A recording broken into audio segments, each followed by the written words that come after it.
Well, folks, this is Big Ed Hurley, and you're listening to Twin Peaks Unwrapped. Whoa, Nelly. Coming Sunday, April 8th. She's dead. Wrapped in plastic. 11:30 a.m., February 24th. Entering the town of Twin Peaks. The Los Angeles Times says Twin Peaks is certainly like nothing else on television. As W.C. Fields would say, I'd rather be here than Philadelphia. The Washington Post calls it unprecedented. This you gotta see. Bobby, did you kill Laura Palmer? Sunday, April 8th, from David Lynch, Twin Peaks.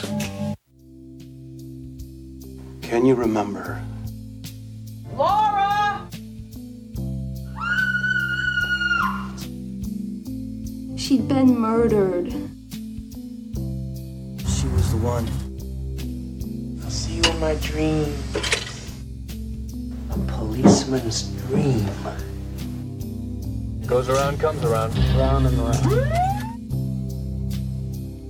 Diane, it's the same thing. I told you I had a feeling we'd see this again. All right, this is our first Community Rewatch. We're going to focus on the pilot, and we've got a few people here, our panel. Hey, this is Joel Bocko from LostInTheMovies.com. I made the Journey Through Twin Peaks videos, along with lots of other Twin Peaks content. This is John Thorne. A long time ago, I produced a magazine called Wrapped in Plastic, which was all about Twin Peaks and David Lynch, and I'm currently doing a new magazine about Twin Peaks and David Lynch called The Blue Rose. Hi, JC Hotchkiss. I'm an editor and writer for 25 Years Later and also the co-founder of the Bookhouse Babes. So we are focused on the pilot, and I want to start with Joel. Joel, in the pilot, so much of what we think of as Twin Peaks wasn't even there yet. Do you want to kind of elaborate on that? You're seeing like an original conception of Twin Peaks, which when you take a step back and look at it is actually kind of fundamentally different in a lot of ways from what we know Twin Peaks became, even before season 3 kind of took it to a whole other level. For example, there's really nothing supernatural in it at all. It feels much more like naturalistic to me in a way. Like there are exaggerated elements and, it's a Lynch thing. There's obviously going to be some sort of stylized elements. So, I don't know if it's just the location shooting or the way that he directs the performances. It just feels like a more like grounded show than some of the later episodes. John, you mentioned, I think, in Wrapped in Plastic and in your book, The Essential Wrapped in Plastic, this is kind of like the establishing phase of Twin Peaks. Like you're kind of getting, maybe you can elaborate on that, but it's really kind of focused, this pilot and the first episode and the second episode is kind of like the first phase of establishing the show. And, I think we can credit maybe Mark Frost's presence here for why the show is the way it is, particularly in the pilot, in the first 2-hour-long episode. It really is much more of a murder mystery. It's very forensic. It's very grounded. Obviously, it's also about a small town, and it is commenting on soap opera structure.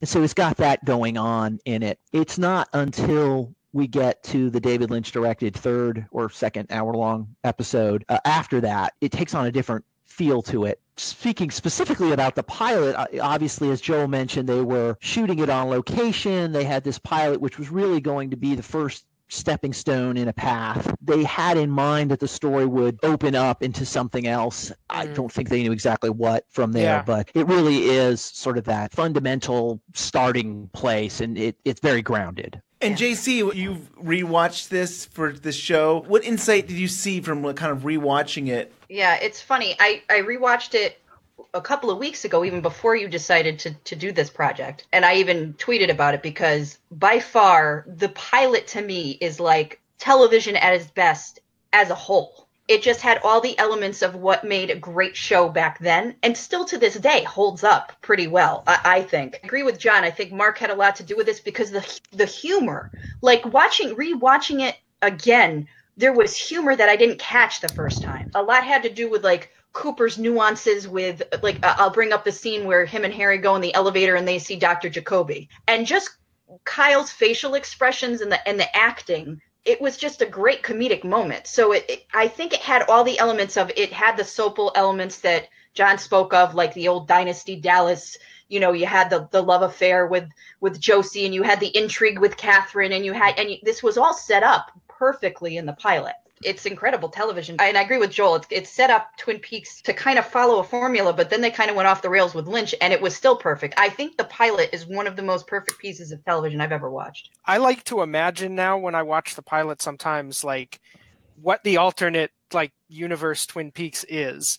And also, like, if there's, some sort of alternate universe where there's only the pilot, like ABC was like, nah, no thanks, guys. Yeah. And it just leaves off there. Like, how would we think about Twin Peaks? What would it be? Sense of, like, unknowability, like this idea that, like, this mysterious girl died. There's all these irreconcilable things about her, and we'll never know. We'll just never know what happened in this small town. And I think Lynch loves that. And he always, it's weird, in interviews, he always goes back and is like, the pilot's the thing. The pilot's like, really? Like, all the stuff that we think of as you bringing to Twin Peaks isn't in the pilot. Like, the Red Room's not in the pilot. There's no Bob other than getting caught in the mirror. But I think, the creative process of making it to him is still where, like, the emotion of making Twin Peaks is rooted.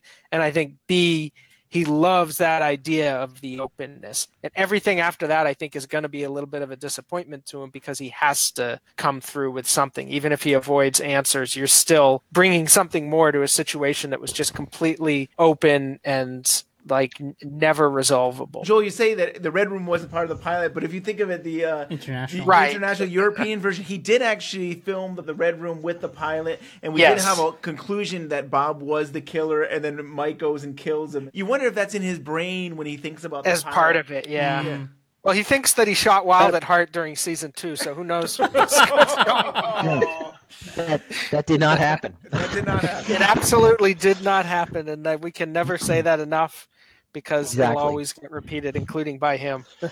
I want to just say I agree completely with JC. I still think the pilot's one of my favorite pieces of the entire Twin Peaks narrative all the way through season 3. And I think the reason why Lynch, to go back to what Joel was saying, the reason why Lynch thinks about it the way he does is that it was like filming a movie for him. He went on location with a script and a cast, and it was a movie production in his mind. And I think everything he did after that was down the street in LA. He jumped in to do an episode of here and an episode there, and it didn't have the same magic to him as it did going on location to shoot the pilot. So, John, I've always loved from Wrapped in Plastic the unseen Twin Peaks. Even when I remember when you were working on your book, I was like, you got to have the unseen Twin Peaks. It's just these deleted scenes, the alternate version of Twin Peaks. And so I feel like we got to have that, at least discuss that a little bit. For this community rewatch, we've actually have people acting out some of the part of these deleted scenes. And JC, you're part of this. And do you want to share that some of the cast for this show? I believe it was Twin Peaks. And our bickering peaks are Lindsay and Aidan and me. Yeah, that was it. I think that was it, right? It was just the 4 of us. Right. It came out great. Yeah. Father. How is she? She's been asking for you. There's no more pain now, is there?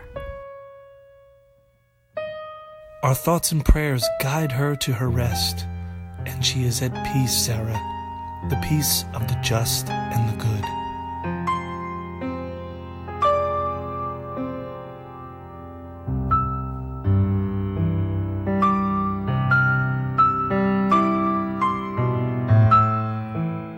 God, I love the music. That music makes everything sound great, doesn't it? Yeah, I know, right? As I was reading that and looking at the scene as it was, because it's the scene before Harry shows up, too, when she gets sedated by Dr. Hayward. So what Sarah says is interesting in that line. There's not any more pain, is there? Which, if you watch the pilot the way it is, you don't realize that she realizes her daughter was in any pain. But her saying that says a lot more to me than knowing that, she was just, okay, she's prom girl, she dated Bobby, da-da-da-da-da. There was a deeper meaning there. Yeah. I also didn't think about it that's happening right when she's getting a shot, so she won't be in any pain either. So that's true too.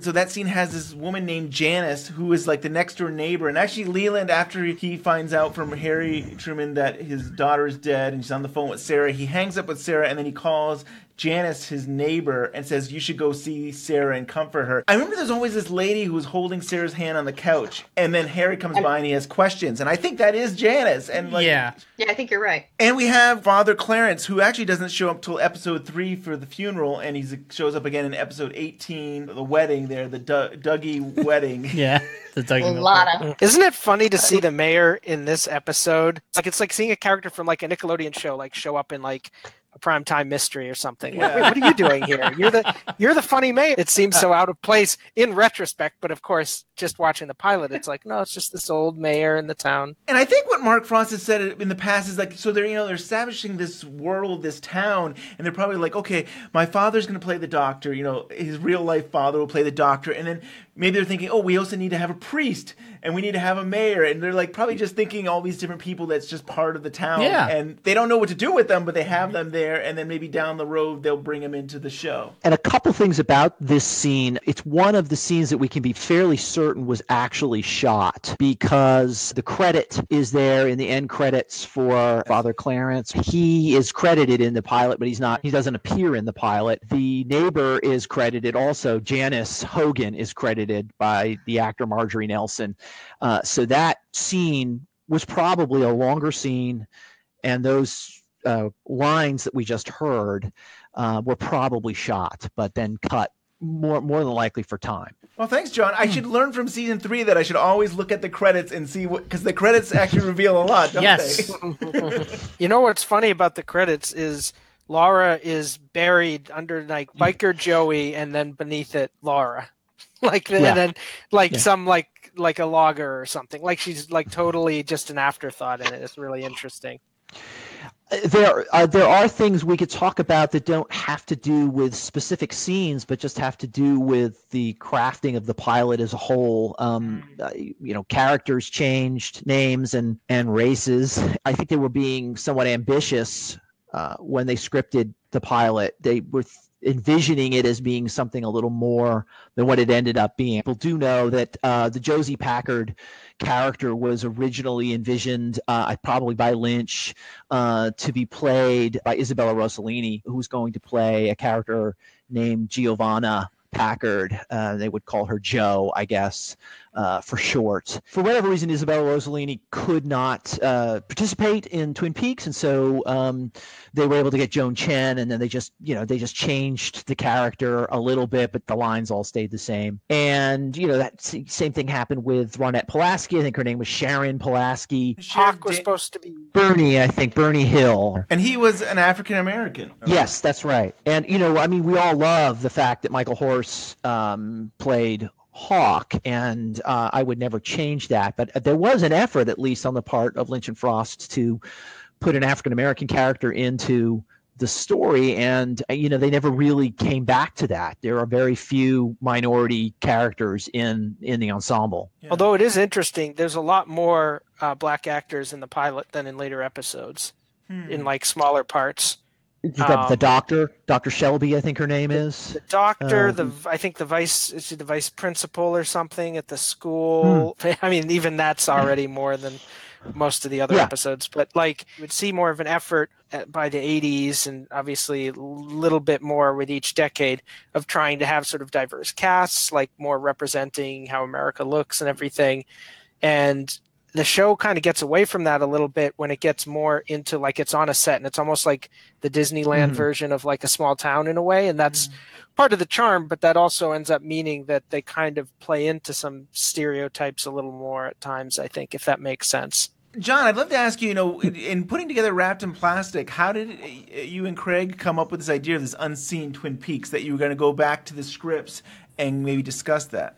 We had obtained the scripts at a certain point, and as we read them, we noticed, sometimes significant scenes were written but had never been shown, or we didn't even know if they were shot, particularly later in the first season. I know you guys will get to it on other episodes, but there's subplots with Audrey that are quite striking that they removed. And so it just occurred to us, well, we ought to feature that. I mean, that's material a lot of people at that time probably didn't even know about. So we ought to talk about it, but more than just that, talk about why. Why were these scenes deleted, or rewritten, or in some cases shortened so that they weren't as long as they were written. Of course, many times the reason is just simply time. They had 44 minutes they had to fill, and they just couldn't. They scripted too much.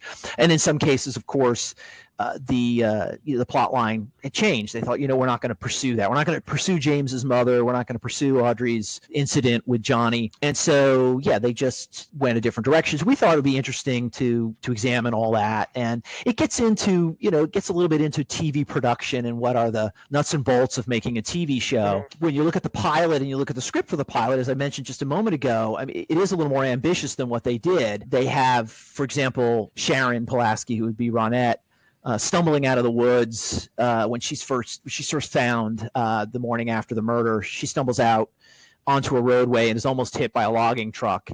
And if you just think about, it's written in a few sentences, but if you think about what that would take to shoot, it would take, finding, closing off a roadway, getting a truck, getting maybe a stunt driver and a stunt person, and basically choreographing this scene. And I'm sure when they were on location, they were like, it'd just be a lot easier if she's walking across that bridge. And, and so for economics, for time, it became a little bit more of a television production.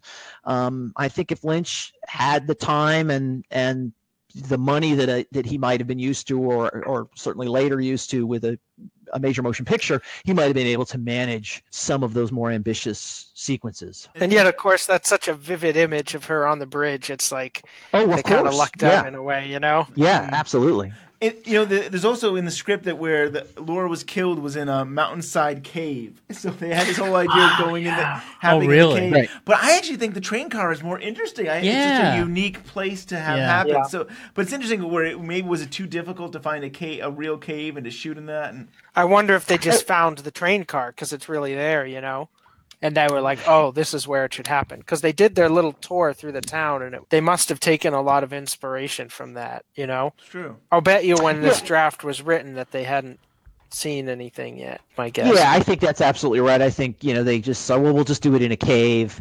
And they probably, Lynch and Frost, were like, and, that's something we can change when we get up there. If we can't find something that we'll substitute for a cave, and we'll find something else. And obviously the train car, it's like the Ronette on the bridge. I mean, those things are more striking than perhaps they would have been had they been, been a cave. Yeah. Of course, they introduced Al Cave later in the second season, and that may have been a throwback. They might have been thinking, well, kind of wanted to have a cave, and they were able to do that when they were down in L.A. easier than they were when they were on location in Seattle. Well, an idea that fascinates me that I think somebody on DougPo once brought up, I can't remember who, but they were looking at the pilot, and I don't remember if this was like their impression at the time or just going back, but you can see this a lot on alt.tv.Twin Peaks as well, the Usenet board. There's a sense in which it kind of makes sense for Twin Peaks to be building toward there being some sort of cult or something in the town. And that's Laura was somehow a part of this and was killed, and it ties into the whole structure of the town. And, it's like taking that idea of the hidden side of a sunny small town to sort of its extreme, something like The Wicker Man or something like that. And I think that's interesting because there is a sense, they didn't know who the killer was going to be, not just in the sense of like, oh, there's going to be a townsperson who's possessed and who's that going to be. Frost says there was always a supernatural element to the story. But my guess is that they didn't know what that would be yet. And I think the ritualistic nature of the killing just does make it feel like, okay, she got involved with like not just one person, but like there was like some sort of group effort going on here of like what she was involved with. It seems like initially, I don't think they had anything particular in mind, but like that's almost like what they're kind of building toward in a way, if that makes sense. Mm-hmm. Well, let's listen to another scene here. So this is Cooper coming into Twin Peaks. Oh, man. Diane, 2:15 in the afternoon, November 14th. Entering town of Twin Peaks. 5 miles south of the Canadian border, 12 miles west of the state line. Forgot to mention, I stopped for coffee in a pit stop around 10:30. Little diner near Bitterroot Lake. Excellent coffee. Forgot to get the receipt. Can you believe it? That was 75 cents, and I left a quarter on the counter. Got to find out what kind of trees these are. They're really something.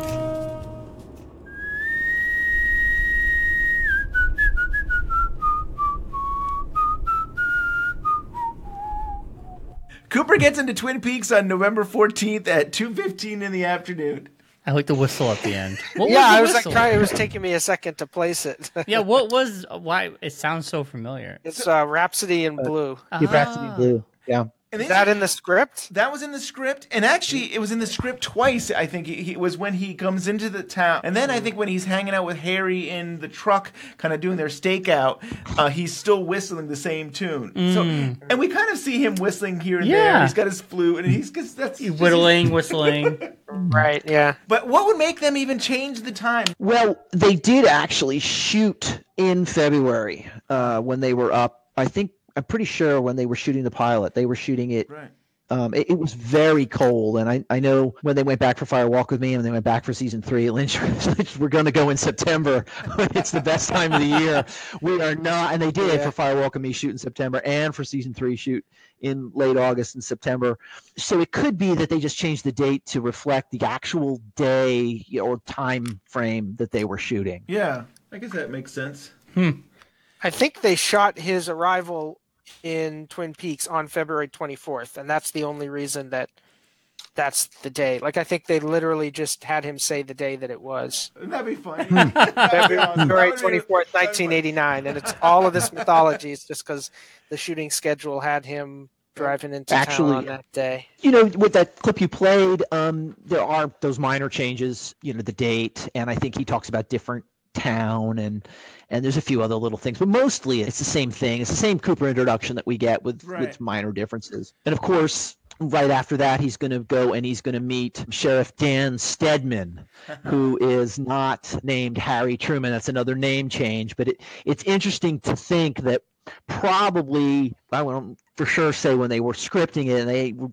calling him Dan Stedman. I mean, person they had in mind originally to play the sheriff, and of course, here in this original script, he is Dan Stedman instead of Harry Truman. I guess when I see the name Dan Stedman, I think it's probably Robert Forster, rather than Michael Onkeen. So, but anyway, so that not only did they change the name, they changed the actor too, and I don't know if changing the actor caused them to think, let's just give him a different name. I don't know why they would have changed the name, other than you get some other references when you call him Harry Truman. Obviously, you have the presidential reference, and then if there is a real life Harry Truman that lived near Mount St. Helens, who died up there, and so it could be that they were pulling from the real world when they changed the name. The Dan Stedman, I always think, is Robert Forster. I'm just wondering how many actors they actually envisioned in these roles as they were scripting it. The log lady, I don't think she was ever even in the script. She wasn't in the script, but the log lady was thought of all the way back to Eraserhead. Right, yeah, exactly. It seems like there's almost two groups of characters. Like, there's the characters that they envisioned as, like, sort of types within the town, and then they figured out who could play them. And then there's like the characters who they really liked an actor who came in for another part, and they thought, let's invent something for them to play. Lee, you have her end up headlining the film that comes at the end of all this, whereas, like I said, she's buried in the end credit. So basically, somebody else pointed this out too, that, with all the drama that supposedly happened with Lara Flynn Boyle, it's kind of understandable, because when she signed on, it was like Lara Flynn Boyle as the female lead of Twin Peaks, or as the young female lead. And then it's like suddenly all these other people who weren't even in the script are suddenly taking over, like Sherilyn Fenn, Matt Genomic, Cheryl Lee. So it's almost like Donna was sort of supposed to be the sole, Donna and James, kind of the sole like teenage leads. And I guess, Bobby was more of a villain or whatever, but they brought Shelley into it, and they brought all the other people. Well, talking about how an actor may have changed the story, why don't we go into the next scene? Cheerleader, homecoming queen, most popular girl in school, friend to many in the community, 17 years old. Laura Palmer, found dead this morning, the victim of violent crime. Mr. Jorgensen, I urge you to reconsider. I want to appeal to your best nature. Best nature? We have best nature at home. No violent crime, crime rate nothing. It is a great injustice to judge our community by this horrible exception to the rule. I have a daughter myself. She's the same age. She goes to the same high school. Everyone here have gone not good. Sir, you are throwing away the investment opportunity of a lifetime. Better that than to throw a lifetime away. That was fantastic. So the script version, it's actually the TV reporter there who is basically saying there's been a murder in the town, and that's why the business people are leaving. But in the show, it's Audrey who is basically convinced them to leave. Yeah. Correct me if I'm wrong. There was supposed to be a media presence throughout the pilot, wasn't there? Absolutely. And again, this is when they were thinking of the story as sort of a larger scope. I'm not quite sure if they had a full grasp of where this little small town was going to be, because in the script for the pilot, there's reporters everywhere. It's unlikely that Twin Peaks even has a radio station, let alone a TV station, and multiple TV stations where reporters, obviously they could have been coming in from somewhere else, but they're there all of a sudden, and they're there throughout. You get the sense that there's a larger world around Twin Peaks, and that changed a lot. And I think probably the environment of shooting on location up there caused them to think of it as more of a remote spot than it was in the script. And in the pilot, I think the only thing that is of the reporters is Mark Frost, and it's Shelley Johnson. She's watching TV, and there's talk about a murder. JC, you recorded. I think we're going to get to a scene with you, but there's probably about 4 or 5. Of these reporters' coverage of the murder, and it's like, I feel like it's almost like OJ or something. Like there's like a mob of reporters covering this. Well, I'm thinking in the back of my mind, like at that point, especially in the 80s, that was like huge news. I mean, it's like anytime there was any sort of murder or killing or anything, I mean, literally, if it was a little local podunk town, because I mean, come on, guys, we lived in Connecticut. If it was like a little, like in Tariffville, you'd have Hartford, New Haven, everybody would have a news story about it, and they would send all the reporters to that town. So it's almost like maybe that's how they were approaching it was, okay, Twin Peaks proper is in Washington, but there's bigger cities around it, so it's like, it's all the, the news people, the locusts come because there's a murder of a, prom queen, and, and they inundate the town, so maybe that's how they were trying to approach it. But yeah, there was quite a few in the cut that was the reporters.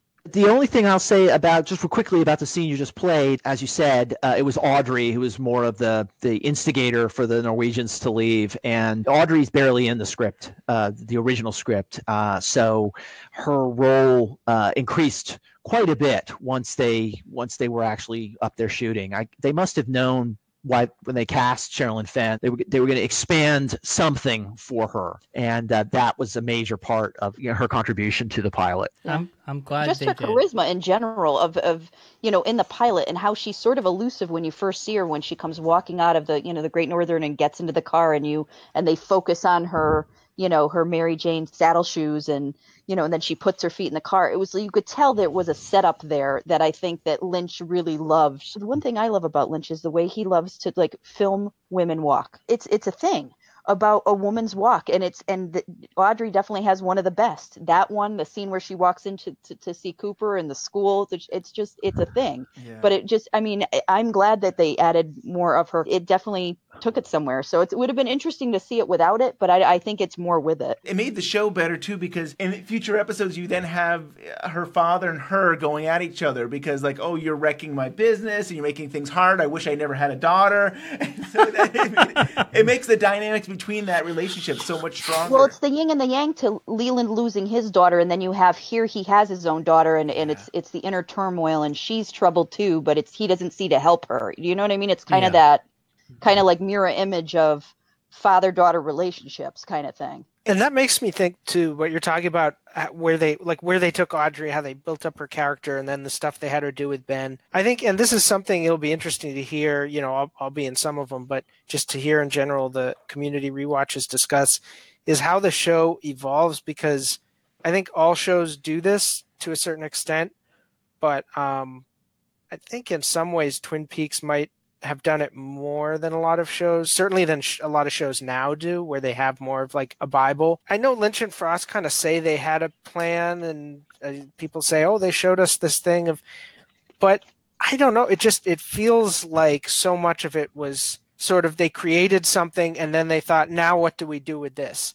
And they found stuff to do with it. So like, that's a good example where it's like, it's interesting to go back and watch the pilot with that in mind and kind of scrape away everything that we associate with it because of what came later, and just be like, well, let's think about this now. Like, what if Audrey just was something else. Like she just kind of was this manic little schemer, and there's no like darker side or more sensitive side there. But they took it in a different, interesting direction. But it's like it could be anything with all of this stuff, you know, with the killer, with Laura, with Cooper having an affair with Josie as he was supposed to have originally. Like there's just like, it's interesting to watch the pilot and realize there's all of these seeds planted in there, but they can grow different ways. Like they don't have to become what we see. So that kind of takes me back to that earlier idea I was talking about of like watching the pilot sometimes makes me like curious about alternate reality Twin Peaks, which of course we'll get to with season 3 because arguably, you know, maybe we get a little taste of that. I've seen these in pictures before, but there is an actual gazebo right here in your city square. That is beautiful. You know we're going to be late for that meeting. You know, I'm from Philadelphia, and a thing like this, a gazebo in a town square that is so meticulously maintained, look how those hedges are clipped. I'm speaking to you tonight from in front of the Town Hall of Twin Peaks, where just behind me the City Council and Chamber of Commerce have called an emergency session to discuss the tragic events that have rocked this remote, peaceful community. How will this community react? We'll be here to bring that news to you as soon as it's available to us. Yeah. That was JC. Oh, man. Nice. That was fun. With Cooper and the whole gazebo, it's like, I mean, he's silly and he's very aw shucks and all childish, but a gazebo? Is he really that fascinated with the gazebo? There's gazebos where he is from. That scene's actually on the Blu-ray, not the reporter part, but the gazebo part. This is of James and Donna coming into the sheriff's station. Sheriff, is he a suspect? What's his name? Is he being charged? What about the girl? Are they both suspects? Sheriff, what can you tell us? Nothing for you folks at this time. No comment.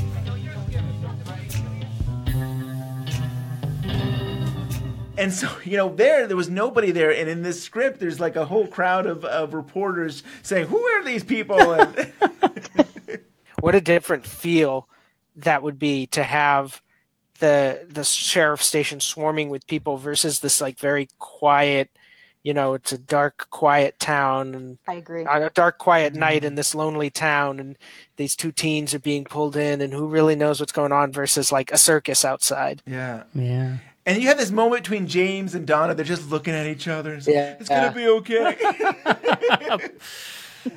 Yeah, I think the reporters were probably written into the script sort of as a crutch, basically to heighten the tension, to heighten the whole idea of the danger that's out there, and there's worry and there's stress in the community, and so those reporters sort of function to convey that. And of course, the beautiful thing about Lynch is he didn't need that crutch at all. He could do it through some ambient noise and dark shadow and a tree blowing in the wind, and you're suddenly really spooked. You know, again, when they were scripting it, they probably thought, you know, this will allow us to keep that stress alive in the viewer. You know, didn't use the reporter because they didn't want to pay for any extras, or maybe Lynch was like, I don't need to use the reporters because I can establish that same mood a much different way. And would the reporter have all been Mark Frost? Would it have been? That's what I was thinking. Cyril Pond.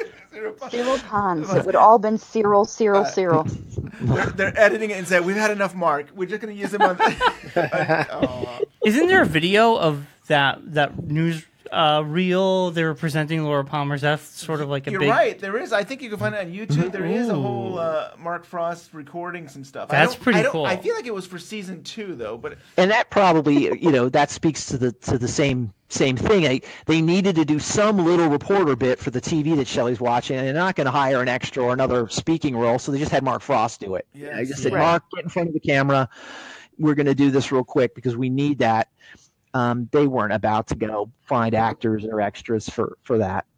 No. I think that's true, but also the reporters in general and the fact that he plays one just feels like such a Mark Frostian thing, because I think he's so much more interested in Lynch in like media and just society. I mean, the difference between Lynch and him to me is he is super interested in society and like history and context and how people interact with one another. That to me is Mark Frost. The reporters just feel like something that he would have very much had in mind. Like, how is the town, reacting to kind of the outside world coming in, and how does the outside world see this town, and just those various perspectives intersecting in this. And I always go back to this quote of that Lynch has about writing The Goddess, which was the first project that he and Mark Frost worked on about Marilyn Monroe. Lynch says, I was fascinated by this story of this woman who was falling, but then it got into the Kennedys stuff and the politics and the conspiracies, and I kind of lost interest.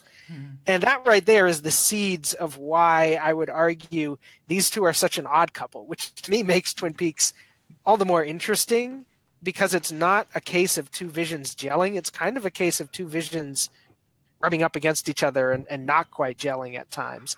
And even this early stage in the pilot where they are way more in sync than they'd probably ever be again, you can still kind of see that. And it's kind of fascinating. I agree with that 100%, Joel. It's funny. I just interviewed Michael Nathanson, who was on The Punisher. He played Sam Stein.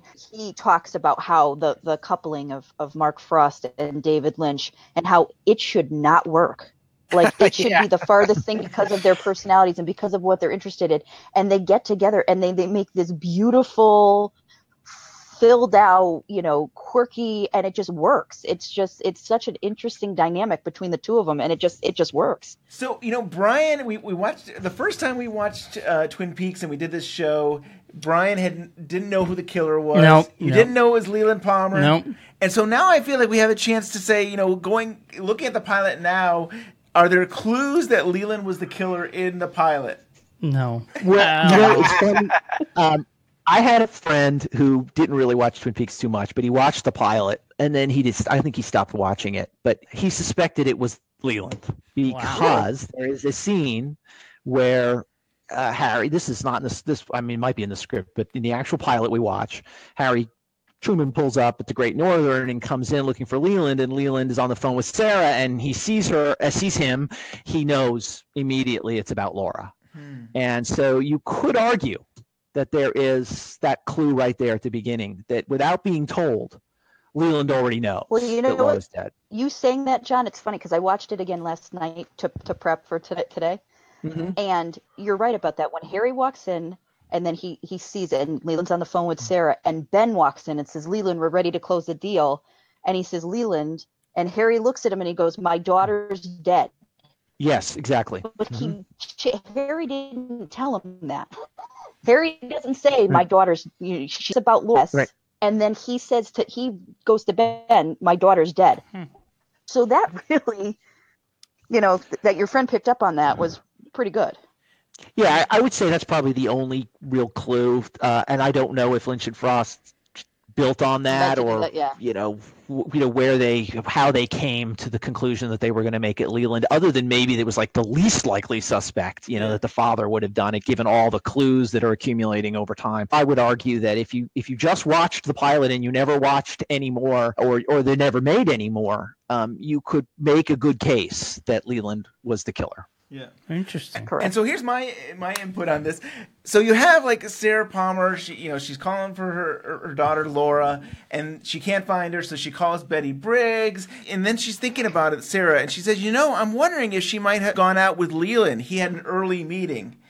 And so Sarah doesn't know if Leland even came home that night, because all she knows is he had an early meeting. So does Leland even have an alibi? His alibi would have been he was having a meeting with the Norwegians. Yeah, but he was out early, so it was that. So what I guess I'm getting at is we don't even know if he ever came home. So yeah, make a good point. He was planning something for that night, so I'm sure he drugged her. Yes. Yeah. You're right. Yeah. Though. He totally I don't think he would have any worry about her being in the way or giving a different account or anything, is my guess. Yeah. Drink some milk. Right. Yep. Yeah. No, yeah, I mean, that makes sense. If we're thinking in-world. Out of world, as I mentioned, I think, before we recorded, in the USC talks that they did, where they had the cast and the crew come and talk to everybody, Mark Frost says that they did not have a killer in the pilot. They came up with it right after. But the way that he's always phrased it, in I'm talking like interviews back in 1990 too, is he always says like the killer revealed himself to us, or we discovered who the killer was. Like, it's not like we just sat down and were like, you know, who should the killer be? What if it was this? It was more like, who is the killer? There is a killer, and like teased it out of the material that they'd already written. You know, like it was a subconscious thing they kind of knew or something. So I do think, yeah, there's a lot of stuff in there that can lead you to identify Leland as the killer, or at least in retrospect say, oh yeah, of course. You know, and I mean, the biggest moment is when she's sitting there with the sheriff, and then she hears the noise and the music kind of stinger kicks in a little bit, and it's like, who's upstairs? And he says, your husband.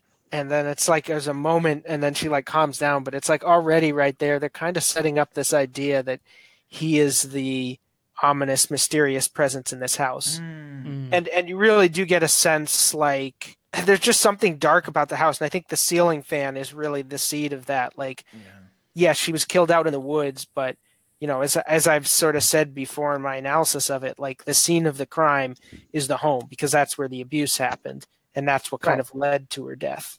It's funny that you say that about that scene, because that scene to me was interesting when I rewatched it, because her voice changes when she even says it. Now, I know she's drugged, but it's Grace Zabrowski is perfect at this. Her nuances of her tone and how she says things, but especially that scene, because she literally comes awake at that point too. She says, who's up?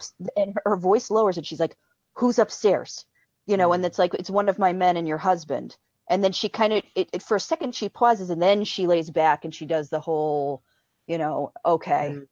And then they go up to the scene with Hawk and the diary, which I think is very interesting too, that's the direct scene after that one. I'm glad you mentioned that. That was another clue, I think, in some ways. Leland kind of is freaked out about the diary. Like, do you have to take that diary? Yes, like, it might... You're right. That's a great clue. That might tell him that I'm subconscious kind of write it, and then went back like psychoanalysts and were like, what were we really thinking? You know what I mean? Yeah. Right.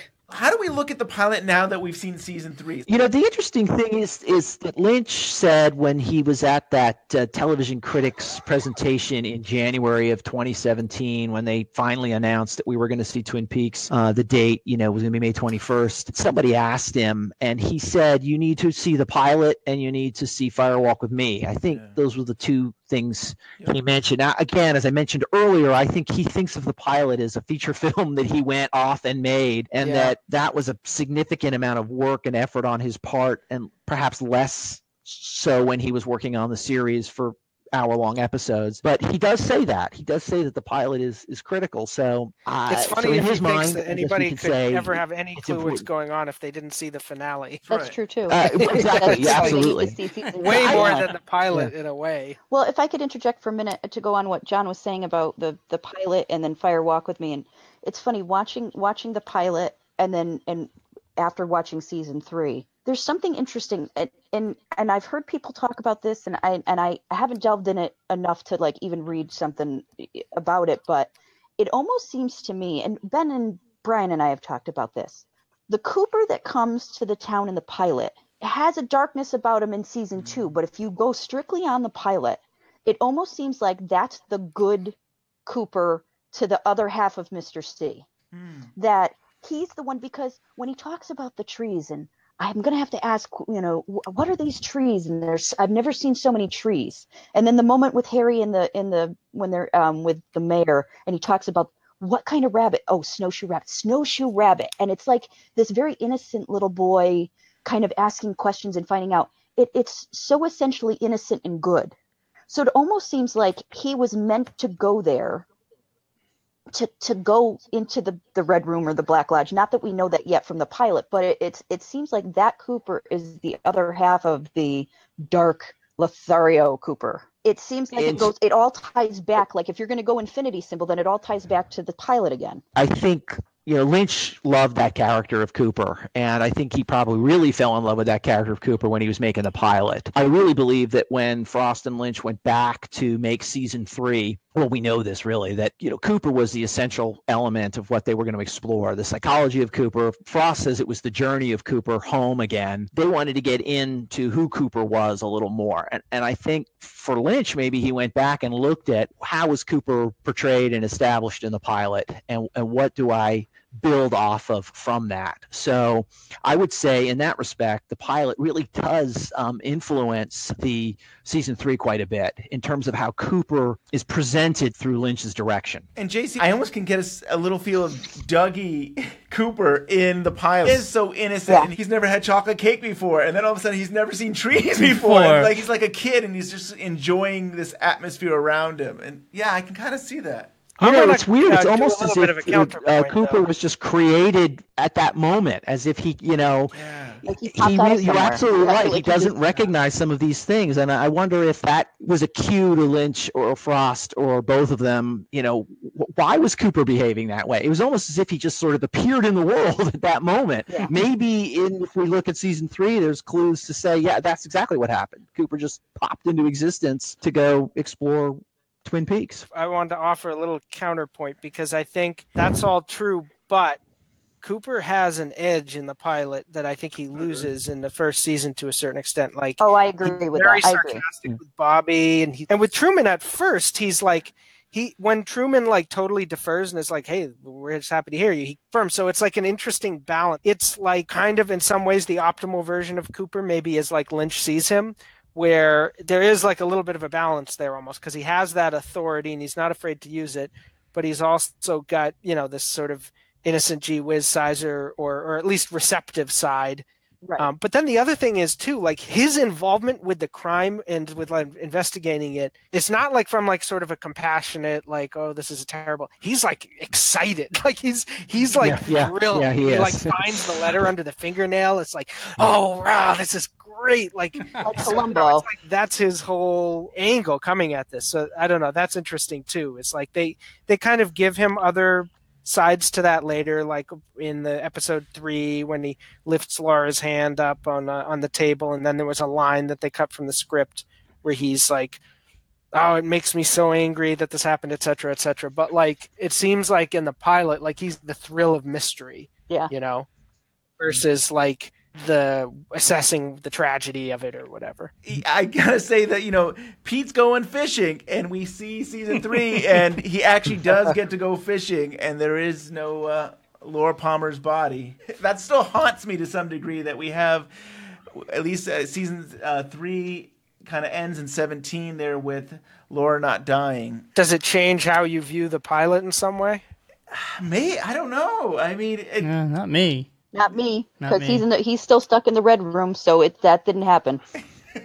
I would tend to agree with that too. Yeah, I don't know if you guys had a chance to read anything I wrote, but I really believe that this alternate timeline may not have happened. That this is more Cooper's wish fulfillment than it is what really happened. So with that, you feel like the final dossier is sort of like almost in contradiction with the show? The final dossier is the way Mark Frost perceives that it ended. Yeah. I would say the same with what he says about Judy as well. It's certainly not what Lynch thinks. Lynch had nothing to do with the final dossier, so we know that, and that's a fact. And so this is what Frost felt. He wanted to tie some things up, and he wanted to do it, and he supplied that for us. But I think Twin Peaks, as we see it on screen, is still very much an open text and is not closed. If we choose to want to look for that closure, we can go to that book. If we choose to want to continue to ponder the mysteries of it, then we look at the last scene. The last scene of Laura again whispering into Cooper's ear. Exactly. Mm-hmm. Twin Peaks is beautiful in that it can give you the end you want, or it can it can be open and contradictory. And John, I want to plug Blue Rose Magazine, the most recent issue, number 5. You have a whole article that kind of gets into that, and so I definitely would recommend people check out that issue. Definitely. Yeah, I have to renew my subscription. Now talking with John on here, I feel guilty, so I have to do it right now. Oh, Scott will be so happy. I have 1, 2, 3, and 4. I need to get back on 5. I have written a lot about season 3, and there's a lot to pull apart there. Yes, there is. So I wanted to say something about the different, like watching the pilot after season 3. Like, to me, the thing that most jumps out is just like how radically Twin Peaks kind of changed. I mean, to go back, virtually every scene has to do with this local girl being murdered. Like, I think maybe there's like 2 or 3 scenes that aren't intimately related to that, and I'm not even sure off the top of my head what those are. but like literally every scene in the pilot has to do with that. It's all within the confines of the town. It's about these relationships and finding out how these people exist in relation to one another. And then to sort of fast forward to that and go, not even to the end of season 3, but just like look at the season 3 premiere. I mean, what a radical difference that is. Like, you're Twin Peaks, you're in New York, you're in South Dakota, you're with all these scattered characters. There's this cosmic sense of something going on, so it's just interesting that the show was able to just evolve and evolve and evolve to the point where it could be something like that and still be rooted in this pilot, which, the pilot's setting up one type of story and it ends up kind of becoming something else through all of seasons 1 and 2, was sticking to the town. And I think once it makes the pilot feel like it belongs almost to another world in a way. So I think we're running out of time. So I don't know if you guys have any closing things you want to share about the pilot before we go. I had one quick thing I wanted to add. We talked about the script and how it changed when they went to film. And I think one of the most striking changes is the fact that Dr. Jacoby does not appear in the original script to the pilot. And yet the scene with the hand digging up the necklace is how the scripted pilot and the televised pilot end. So we have this sort of striking image that this necklace that James and Donna hid has been found by a mysterious stranger. We all know later in season 1 it was Dr. Jacoby who found it, but Dr. Jacoby is not in that script. And so that's evidence that Lynch and Frost did not know who was digging up the necklace. And that means, I think, that there was a lot they didn't know. We kind of established that, and it really goes without saying, but as they were scripting this, they had a lot of things that they figure it out later when we have to, and we don't have to figure it out right now. Right now, all we need to do is open all these stories up. It's fascinating, I think, in that respect, to realize that they were just sort of letting loose and seeing what was going to happen themselves. Yeah. JC? Well, thank you for having me, first of all, because it has been fascinating to talk to Joel and John. So it's kind of like a dream because, John, you're like my theory guru, and I know John Bernardi's and everybody at 25 years later. So thank you, sir. Oh, well, thank you. Thinking about it, watching it, and knowing how everything progressed in 2 and Fire Walk with Me and then season 3, going back, I think Lynch hit the nail on the head with showing that infinity symbol. I'm going to go back to that. Because if you really look at that infinity symbol and you watch season 3 and you see the ending and then you look and you immediately watch the pilot afterwards, it's like, and it goes again and you find new things to think about and you find new, and that's Twin Peaks. I mean, we're still talking about it. We're probably going to be talking about it for a long time. We're going to probably be talking about things we've seen. And season 3, we're going to be talking about, what did this really mean? And the box and the mother and, such and such. So like I said earlier, that for me, the pilot, and I stand by John and Joel in this, it's freestanding. I mean, it could be watched by anybody. I've turned a couple of my coworkers onto it. And just yesterday, one of my coworkers, the youngest, comes past me and goes, "Who killed Laura Palmer?" And I said, "I'm not telling you, you got to watch it." But he had watched the pilot too. So it was kind of like, it's still to this day, 2018, still holds up and it's still brilliant. And it's just, I can't say enough about the pilot. Yeah, I agree. I mean, thank you guys for having me on. It was great talking to all of you guys. And I'm going to just echo the same thing that both of you said. This unusual way that the pilot kind of stands at the opening of all these possibilities.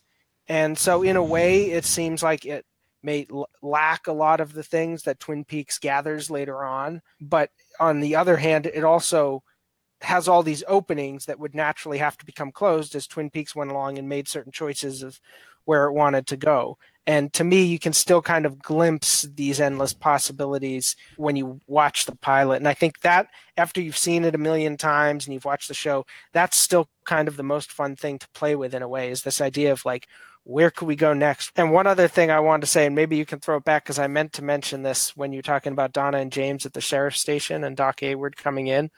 If you look at him in that scene, like his hair is blackish brown. And I'm wondering if they dyed his hair because if that was the first scene they shot with Doc Hayward and they were like, he's the father of a teenager. He's got to look younger than 65 or whatever he actually was. And then they were like, that's no good. I don't know if that's true, but that's my that's my headcanon. Can you let people know how they can follow you? Maybe you could start with John. Sure. The easiest way to follow me is on Twitter at John JOHN WIP WIP. I also have my blog, which I've not been keeping up with, which is Above the Store, blogspot.com, and you can see some of the old stuff from Wrapped in Plastic that I've put up there. You can follow me on Twitter. I'm at JCHotch726. You could also find me at 25 Years Later. Just click on my name, and you'll see all the theories I wrote and articles, interviews. I've been following The Alienist besides Twin Peaks, which is a great show too, so check it out. You can follow me on at Lost in the Movies on Twitter, and lostinthemovies.com gathers all my work, and you can also support the work on patreon.com, patreon.com/lostinthemovies.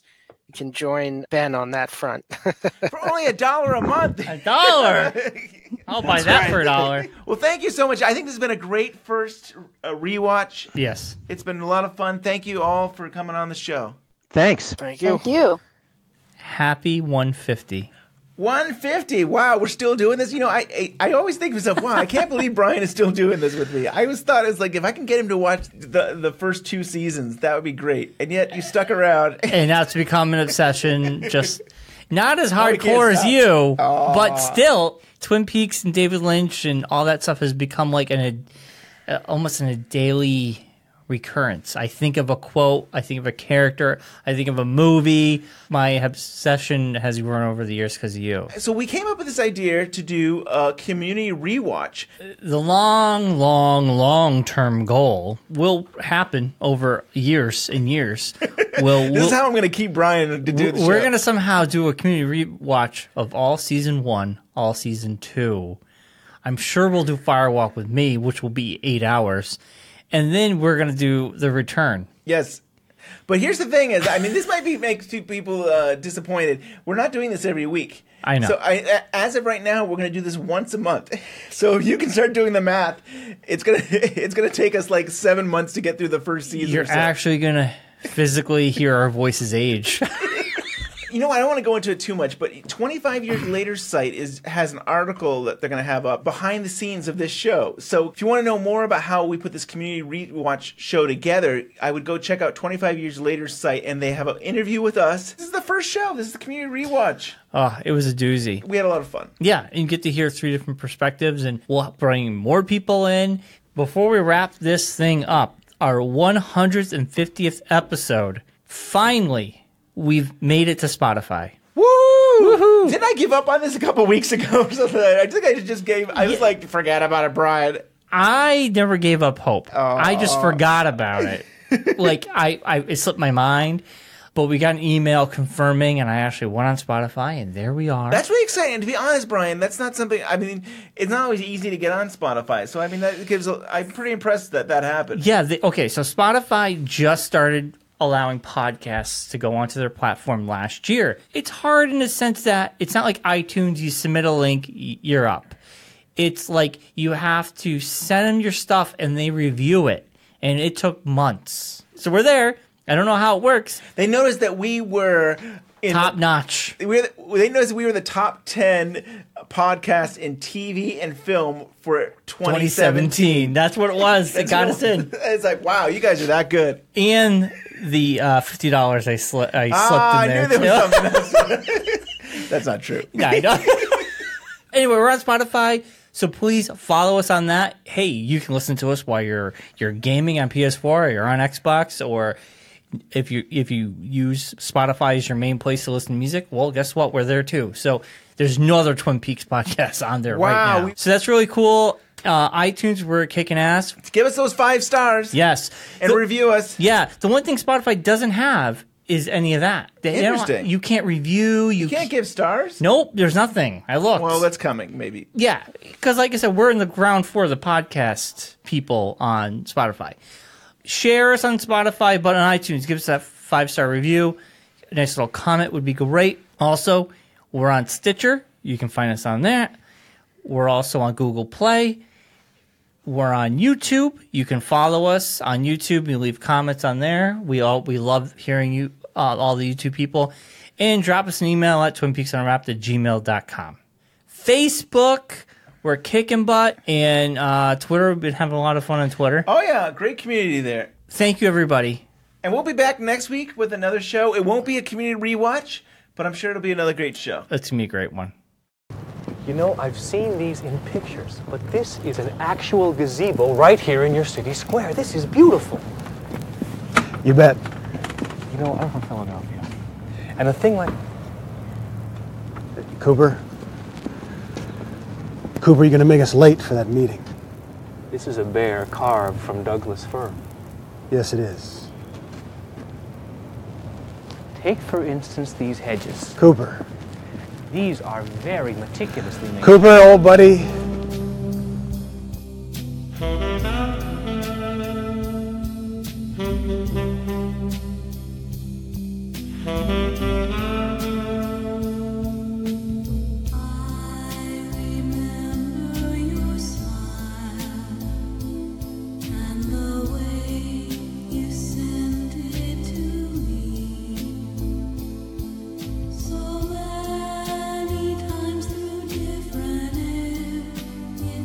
Inside